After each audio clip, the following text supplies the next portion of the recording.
You're in for a treat. Today, I'm talking to Paul Youde. He's a really exceptional person.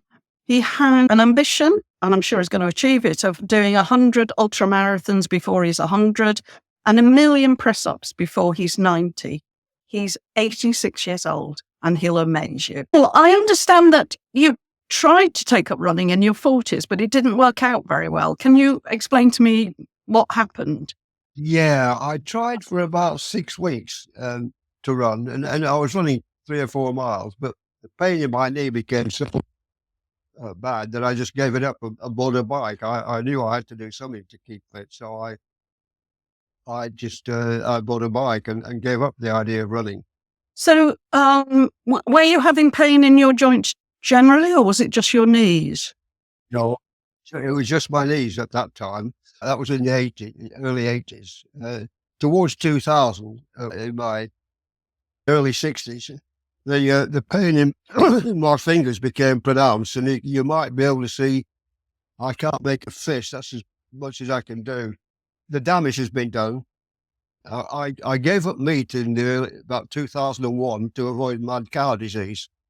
So I found giving up meat very easy, and for some reason, I don't know really why, I started looking at the dairy industry and how milk and cheese were manufactured, and I found out about the cruelty to cows, and I didn't like what I saw, so I gave up eating cows' milk and dairy. So I started eating goat's cheese, and then I found out what was happening to goats, so I gave that up, and I was eating sheep's cheese. So I gave up that eventually, and at the same time, there was a documentary telling you about how male chicks were killed at birth.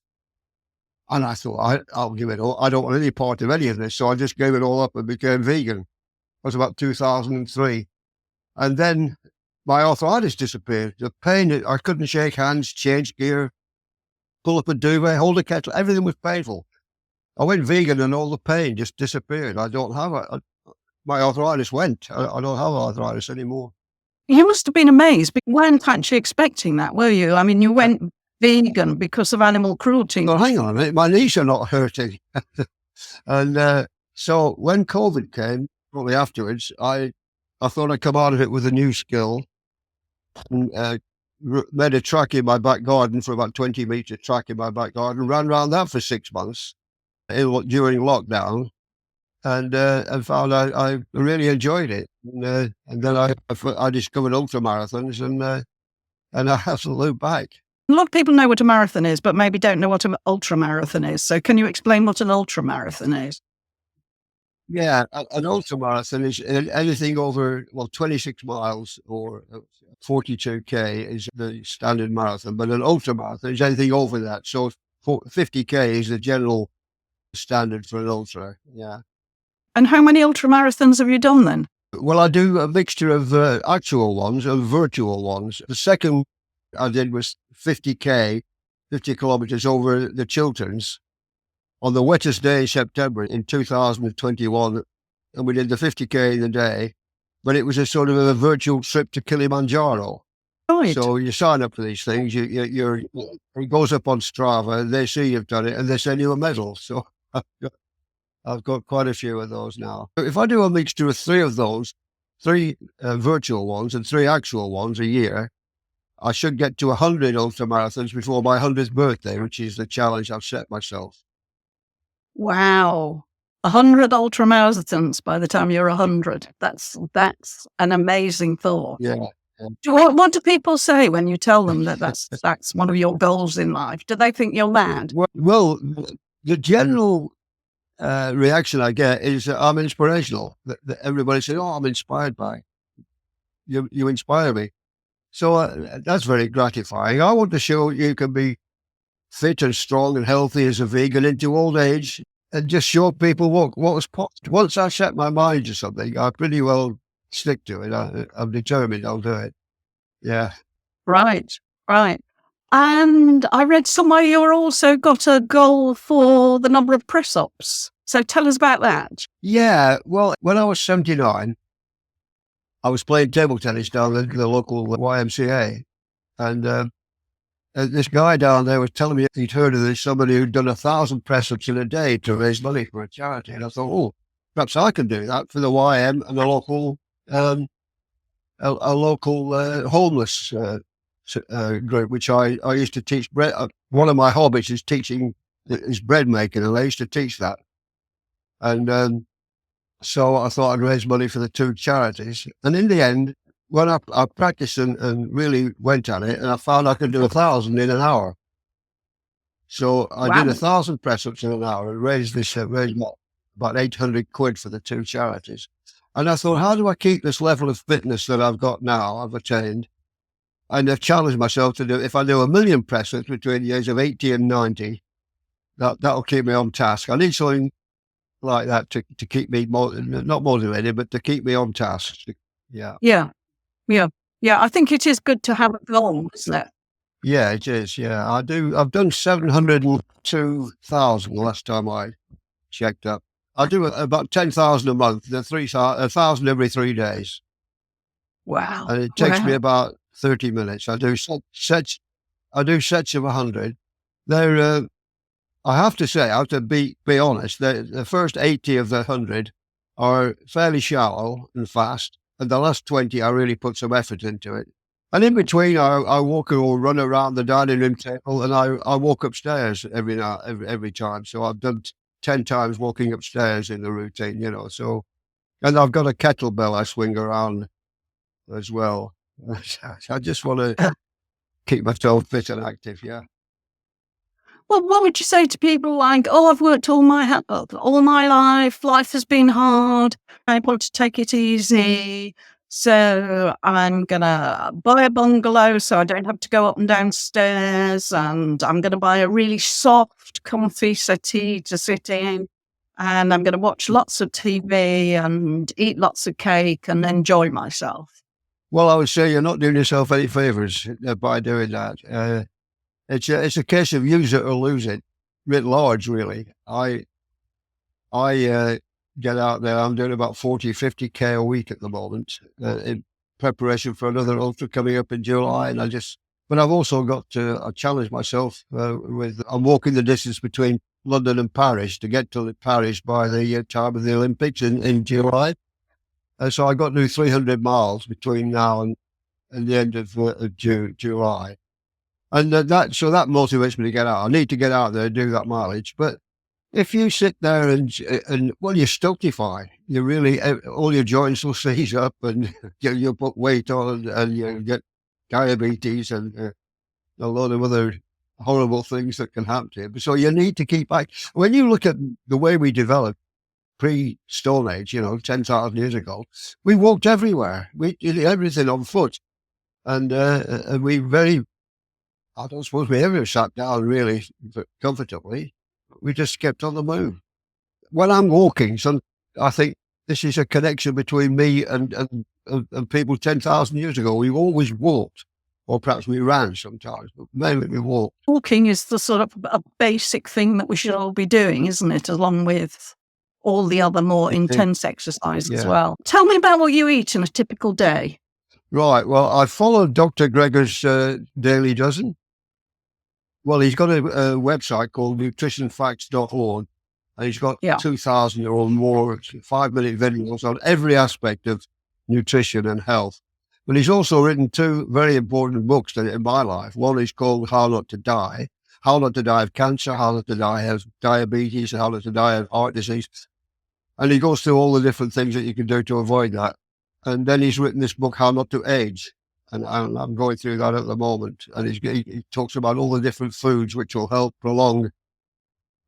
give you longevity. So he's got this Daily Dozen app where you sign up. He has 12 foods that he says that you should eat every day, or 12 things you should do. That includes enough hydration and exercise. But mainly it's a combination of green leafy vegetables, lots of legumes, nuts, seeds.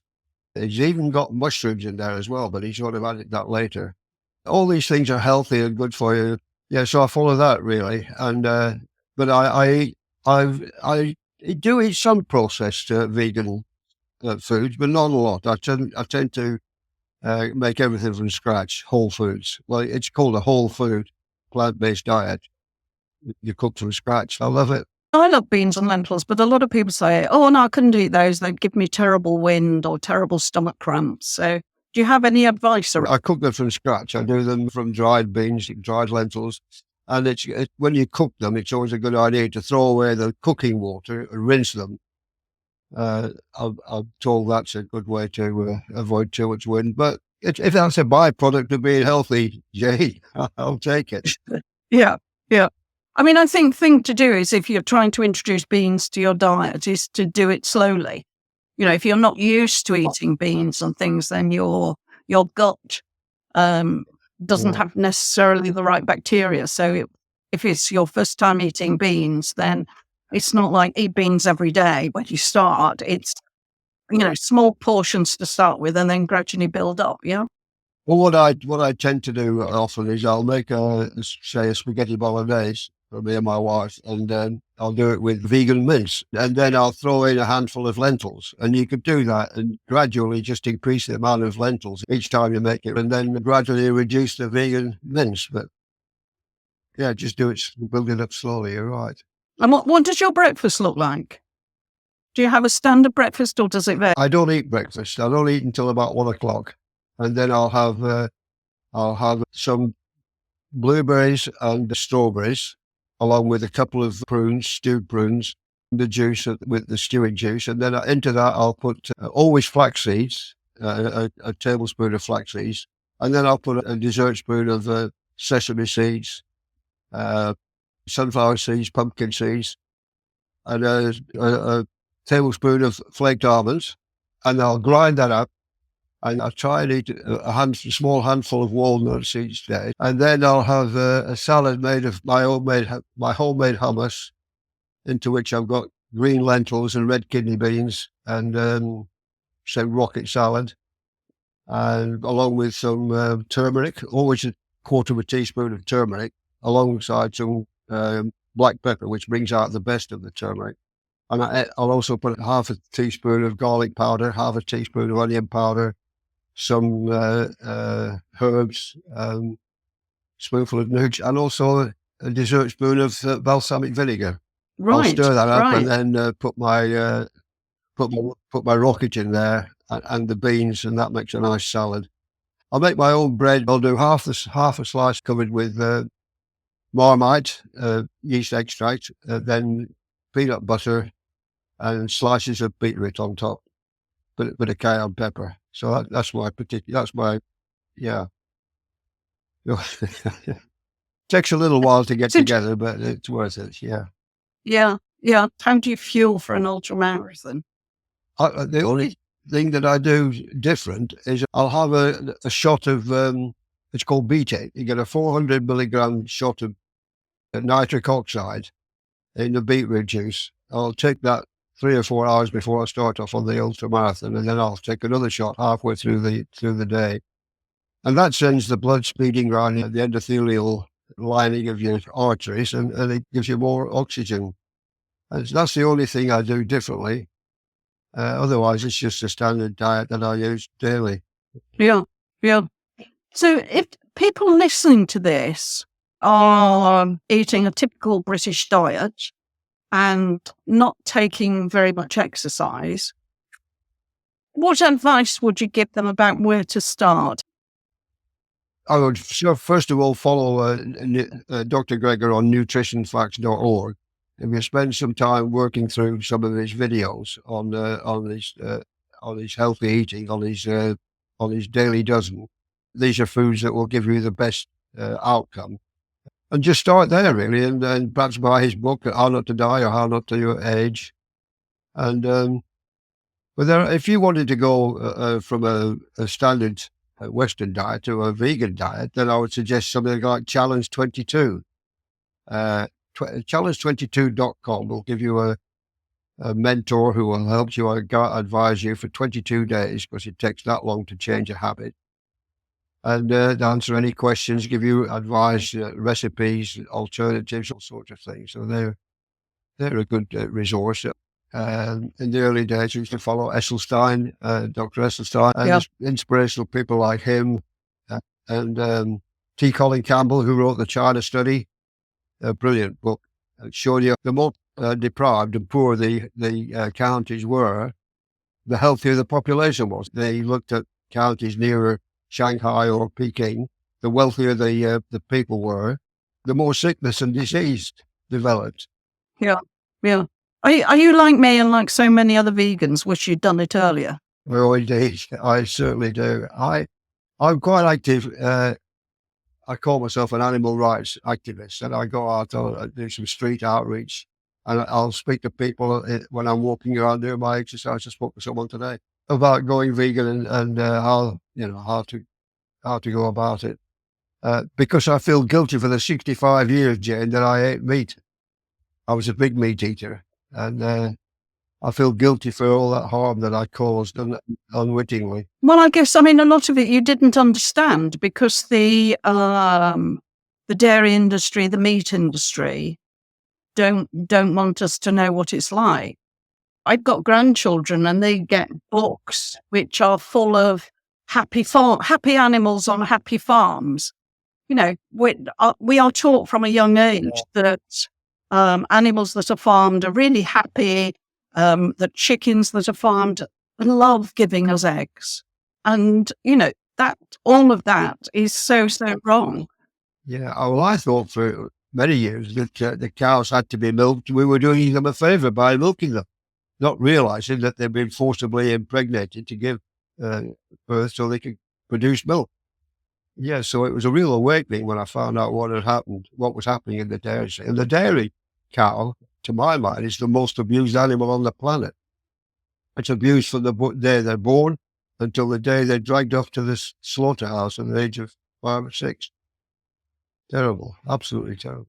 I was vegetarian for many years and thought I was doing the right thing, not eating meat and stuff, and realising that I was still very involved in cruelty to animals was actually a very uncomfortable thought. Yeah, I can imagine, yeah. It took me 2 years for all the blinkers to come off.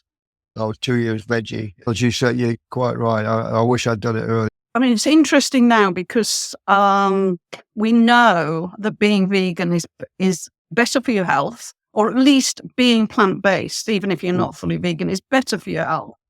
Being vegan is definitely better for the animals and it's better for the planet as well. So it all comes together in these really important issues that we all need to care about. Indeed. When I did go vegan and found my health improved, that was a win. That was a win-win. And then when you find out it's good for the planet as well, that was a win-win-win. Yeah. So thank you very much for talking to me, Paul. It's been great. I mean, you're clearly an inspirational 86-year-old.